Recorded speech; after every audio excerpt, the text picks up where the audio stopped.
ఈ అమ్మాయికి పెళ్ళైందా? లేదు పిన్ని. పెళ్లి సంబంధాలు ఏమైనా చూస్తున్నారా? లేదు అంటే తనకిప్పుడే పెళ్లి చేసుకునే ఉద్దేశం లేదు. తనకేవో ప్లాన్స్ ఉన్నాయి. ప్లానా? ప్లాన్ ఏంటి? మేమేమైనా ప్లాన్ చేసి పెళ్లి చేసుకున్నామా? ఒక వయసు వచ్చాక పిల్లలు, పెళ్లి, బాధ్యతలు అన్నీ ఉండాలి. నాకు అవన్నీ ఐడియా ఉందా ఆంటీ, కానీ నేను పెళ్లి చేసుకోను. ఏం ఇప్పుడు చేసుకోవా? ఎప్పటికీ చేసుకోను. ఏం మాయరోగం? Excuse me. అదేనమ్మా, ఎందుకు పెళ్లి చేసుకోవు అని అడుగుతున్నాను. బాధ్యతల నుంచి తప్పించుకొని పలాదులుగా బతికేద్దామనా? బాధ్యత అంటే ఏంటా ఆంటీ? డిఫైన్ బాధ్యత. వర్ష ప్లీజ్ వదిలే. పెళ్ళింట్లో ఇప్పుడు ఎందుకు గొడవలు? No wait. చెప్పండి ఆంటీ, బాధ్యత అంటే ఏంటి? బాధ్యత అంటే పెళ్లి చేసుకోవటం, ఇంటి పట్టున ఉండటం, పిల్లల్ని చూసుకోవడం. ఇలా ఈ జనరేషను, నెక్స్ట్ జనరేషను, అలా జనరేషన్. ఆ తర్వాత అందరూ కలిసి ఫ్యామిలీ ఫోటో దిగుతారు, అంతేనా? నాకు తెలియక అడుగుతున్నా ఆంటీ, మీరు చదువుకున్నారా? బిఎడ్ చేశాను, టీచర్గా కూడా చేశాను. చేశారా? ఆ, మరెందుకు మానేశారు? పెళ్ళయ్యాక పిల్లల కోసం మానేశాను. మా వారు కూడా వద్దన్నారు. మరి పిల్లల్ని ఎవరు చూసుకుంటారు? సో పెళ్ళయ్యాక మీకంటూ ఒక లైఫ్ లేకుండా మీ అంబిషన్స్, ఎయిమ్స్ అన్నీ మర్చిపోయి కాంప్రమైజ్ అయ్యి బతుకుతున్నారు కాబట్టి మిగిలిన ఆడపిల్లలు అందరూ కూడా అలాగే బతకాలని మీరు అనుకుంటున్నారు, అంతేనా? ఇది మరీ బాగుంది.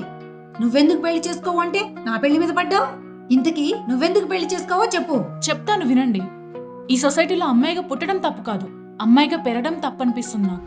ఇంట్లోంచి బయటికి వెళ్ళకూడదు, అబ్బాయి ఫ్రెండ్స్ అస్సలు ఉండకూడదు. ఎటైనా బయటికి వెళ్ళాలంటే అమ్మాయి ఫ్రెండ్స్ తోనే వెళ్ళాలి. ఇవన్నీ మీరు పెట్టేది మాకు కాపలాగా కాదు, మీ పరువుకి కాపలాగా. అరే, ఒక అమ్మాయి పెద్ద మనిషి అయిందంటే చాలు ఊళ్ళో అందరిని పిలిచి భోజనాలు పెడతారు.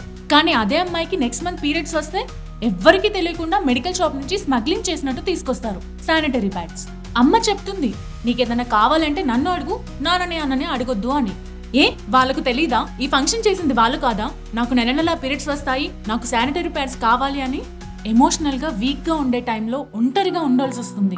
అమ్మ నాకు పెయిన్ వస్తుంది అంటే మనం ఆడపిల్లలం ఇలాగే ఉంటుంది, భరించాలి అని అమ్మ అంటుంది. నాన్నకి చెప్పుకోలేం, అన్నకి చెప్పొద్దు అంటారు. ఇలాంటి ఒక ఎమోషనల్ విషయాన్ని కూడా ఒక ఫ్యామిలీ మెంబర్ తో కూడా షేర్ చేసుకోలేని ఒక అమ్మాయి కాలేజ్ కో ఆఫీస్ కో వెళ్తే ఎవడో ఒక ర్యాండమ్ పర్సన్ వచ్చి కొంచెం కన్సర్న్ చూపిస్తే చాలు అదే లవ్ అనుకుంటాం మేము. పొరపాటున మేము అతనితోనే రిలేషన్షిప్ లోకి వెళ్తే మేము ఎక్స్పెక్ట్ చేసేది లవ్, కానీ వాడు లెట్స్ మేక్ లవ్ అంటాడు. లవ్ అంటే అదొక్కటేనా? ఇంకా పొరపాటున వాడితో బ్రేకప్ అయిందా ఇంకా అంతే సంగతులు. నేను మళ్ళీ ఇంకో రిలేషన్షిప్ లోకి వెళ్ళాను అంటే నా పాస్ట్ రిలేషన్షిప్ లో ఫేస్ చేసిన ట్రామాని, అంటే నా బాధని నేను వాడికి చెప్తే వాడేం చేస్తాడు? గొడవపడ్డ ప్రతిసారి నన్ను ఏడిపించడానికి ఆ రిలేషన్షిప్ యూజ్ చేసుకుంటాడు. ఆ హెరాస్మెంట్ ఎలా ఉంటుందో తెలుసా? వాడు తప్ప నా లైఫ్ లో ఇంకో మగాడెవ్వడు దొరకడు అన్నట్టు, వాడు కాబట్టి నాతో ఉంటున్నాడు అని నేను కుమిలిపోయేలా ఉంటుంది. సొసైటీ ఏముంటుంది? ఒక అబ్బాయి 4 అమ్మాయిలతో ఉంటే వాడు ప్లే బాయ్, అదే 4 అబ్బాయిలు ఒక అమ్మాయితో ఉంటే she's judged and she's considered as bitch. ఇలాంటి సిచ్యువేషన్ లో ఉన్న ఒక అమ్మాయికి పెళ్లి చేస్తామని పెళ్లి సంబంధాలు తీసుకొస్తారు. నేనెవరినన్నా లవ్ చేస్తున్నాను అంటే దానికి ఒప్పుకోరు, కానీ వాళ్ళు తెచ్చిన సంబంధం మాత్రం నేను చేసుకోవాలి. మంచి సంబంధం అమ్మా అని చెప్పి ఒప్పిస్తారు. మంచి సంబంధం అంటే ఏంటి? మంచి మనుషులు అని కాదు, మంచిగా సంపాదిస్తారు అని. ఇంకా అబ్బాయిలు, ద బాయ్స్, ఒక్కొక్కడు ఒక్కొక్క ఐటెం. పెళ్లి చేసుకోవడం అంటే పిల్లల్ని కనడానికి లైసెన్స్ లాగా ఫీల్ అవుతాడు ప్రతి ఒక్కడు. అబ్బాయిలు చదువుకుంటారు కానీ ఎడ్యుకేటెడ్ ఇల్లిటరేట్స్. మెన్స్ట్రువల్ సైకిల్ అంటే తెలీదు, ఓవులేషన్ ఎప్పుడు అవుతుందో తెలీదు, పీసీఓడి అంటే ఏంటో కూడా తెలీదు. ప్రతి ఒక్కడు సృజన తిన్నవారా అనే ఆడియో మేము ఎంజాయ్ చేశారు, కానీ ఎవడైనా ఆ సృజన సైడ్ ఆఫ్ స్టోరీ ఏంటో విన్నారా? అట్లీస్ట్ అర్థం చేసుకోవడానికి ట్రై చేశారా?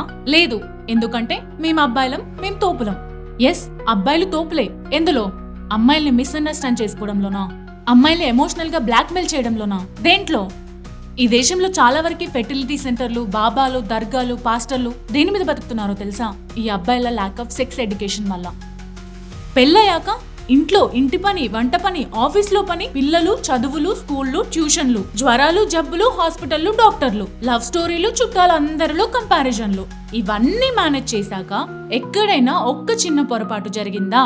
ఏం పెంపకం అమ్మా నీది అని అనేది తల్లిని, తండ్రిని అనకూడదని కాదు, అనలేక. ఎందుకంటే మగాడు కదా. ఇందాకేమన్నారు మీరు? బాధ్యత అంటే పిల్లల్ని పెంచడమా? కన్వీనియంట్ గా వైఫ్ ప్రెగ్నెంట్ అవ్వగానే పుట్టింట్లో పడేస్తాడు. సుఖాలు వాడికి, బాధ్యతలు మనకా? డబ్బు సంపాదించడం ఒక్కటే బాధ్యత కాదు మేడం.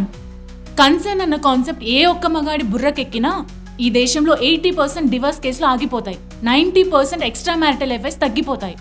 పెళ్లి కాకముందు పేరెంట్స్ గురించి కాంప్రమైజ్, పెళ్ళయ్యాక పిల్లల గురించి అడ్జస్ట్మెంట్. పిల్లలు పెరుగుతూ ఉంటే నా లైఫ్ లో నాకున్న అంబిషన్స్ అన్నీ సాక్రిఫైస్ చేసి చివరికి నేను సాధించేదేంటి?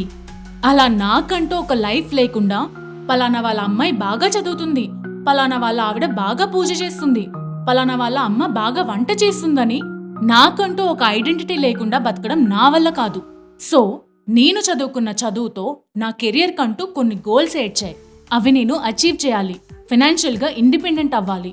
ఆ తర్వాత నా ఫ్యామిలీని నన్ను అర్థం చేసుకోగలిగే పర్సన్ వస్తే, అతన్ని నేను అర్థం చేసుకోగలిగితే అప్పుడు పెళ్లి గురించి ఆలోచిస్తాను. ఓకే? అప్పటి వరకు నేను పెళ్లి చేసుకోను. అర్థమైందా ఆంటీ?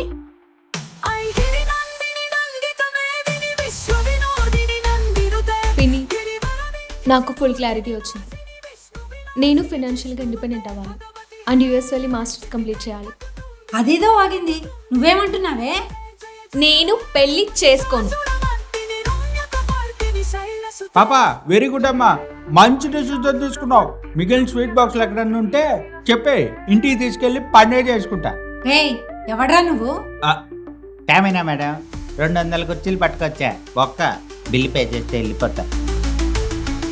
అవును.